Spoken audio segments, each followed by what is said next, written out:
Chapter 32, Preparing Protein and Dairy Foods. What do meat, poultry, fish, nuts, dry beans, eggs, and dairy products have in common? They're all good sources of nutrients.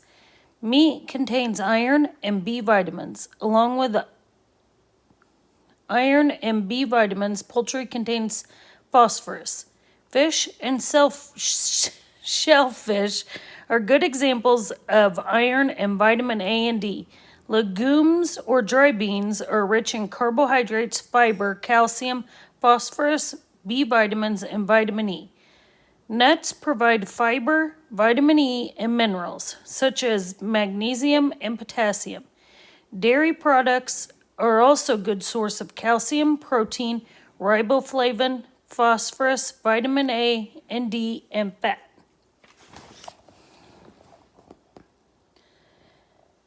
Buying protein can be confusing. The following facts should help you make good choices. Meat, poultry, fish, eggs, legumes. While cooking protein foods, try to use low to moderate cooking temperatures. Lower temperatures help keep protein tender. In contrast, higher temperatures make it tougher. Broiling and grilling are exceptions because the higher temperatures seal in the juices. No backyard barbecue or holiday dinner seems complete without protein foods. However, certain protein foods require extra care for safe handling and preparation. Meat, poultry, and fish are perishable, which means they are likely to spoil easily. Spoiled food can cause foodborne illness. To keep meat, poultry, and fish safe to eat, you need to defrost and cook properly. The safest way to thaw or defrost protein foods is in the refrigerator. Smaller pieces usually defrost within a day. Larger pieces, such as roasts, may take 2 days. Never thaw meat, poultry, or fish on the countertop at room temperatures or in a sink filled with water. Bacteria begins to multiply at temperatures above 40 degrees Fahrenheit. Considering most homes are about 70 degrees, room temperature defrosting is dangerous. You can also carefully thaw protein foods in the microwave at a reduced power level. Check your microwave's owner manual for defrosting procedures. You must be cautious when defrosting in a microwave as the food can begin to cook. The result is unevenly cooked food. Never keep thawed food in a microwave while you wait to cook. The inside of the microwave is room temperature, a suitable temperature for bacteria to multiply. Meat, poultry, and fish should be cooked immediately after thawing. You don't need to rinse these foods before cooking them. Doing so only spreads bacteria. Also remember that once you start cooking, don't stop. Partially cooked food can harbor bacteria. Thoroughly cook all meat, poultry, and fish products. Cookbooks give guidelines for suggested cooking times based on weight and size. However, these are only guidelines. Brownness of the outside of hamburgers and poultry does not mean that they're done and safe to eat. Meat can be cooked different levels of doneness. Cooking times may depend on the size of the meat, the cut, and the desired doneness. It is important that you cook poultry long enough that there is no pink remaining, the juices run clear, and the temperature is safe. Because fish is naturally tender, it requires a shorter cooking time. The general fish rule of thumb is to allow 10 minutes of cooking time per every inch of thickness. You could tell when fish is finished cooking because it separates and flakes easily with a fork.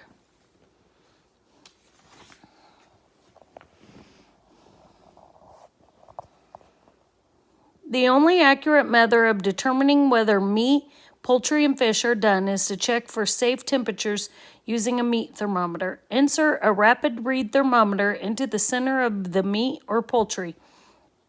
Ground meat dishes such as hamburger and meatloaf should be cooked to 160 degrees Fahrenheit. Other cuts of meat such as venison and beefsteaks should be cooked to at least 145 degrees Fahrenheit. Whole poultry such as roasted chicken should be cooked to 180 degrees Fahrenheit and poultry pieces to 170 degrees Fahrenheit. Pork should be cooked to at least 160 degrees Fahrenheit. Tender cuts of meat are usually cooked by grilling, roasting, broiling, sautéing, or frying. Less tender cuts of meat are generally cooked using a moist heat method such as braising or stewing. Cook poultry labeled broiler fryer just as the name states, or microwave it. Broil, bake, or fry fish. If you purchase fully cooked beef and poultry, make sure it is held at the appropriate temperature.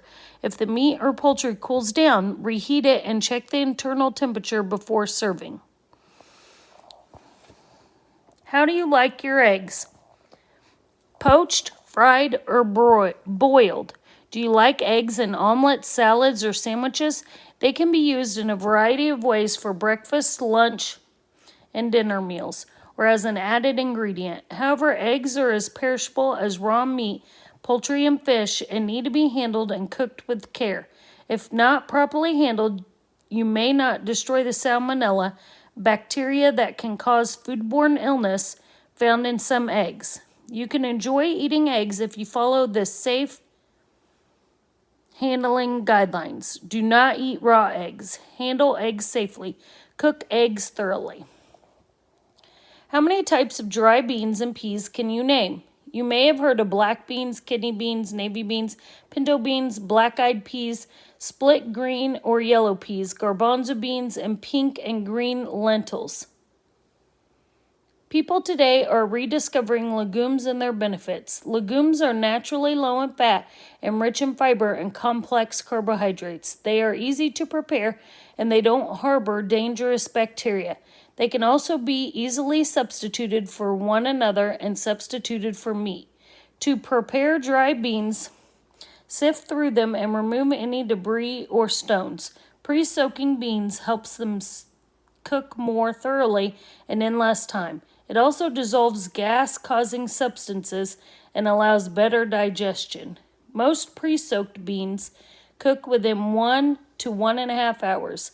Lentils and split peas will be tender sooner than whole beans.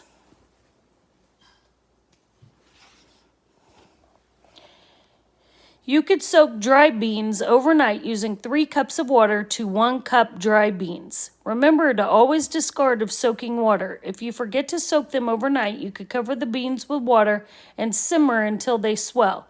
Avoid boiling the beans, which breaks the skin and makes them mushy. Then take the pan off the heat, cover it, and let the beans stand for 1 hour. Drain and rinse the beans and follow your recipe's directions. Many recipes for legumes are available in cookbooks and on the internet. Various ingredients, along with spices and herbs, can bring out the flavor of beans and peas.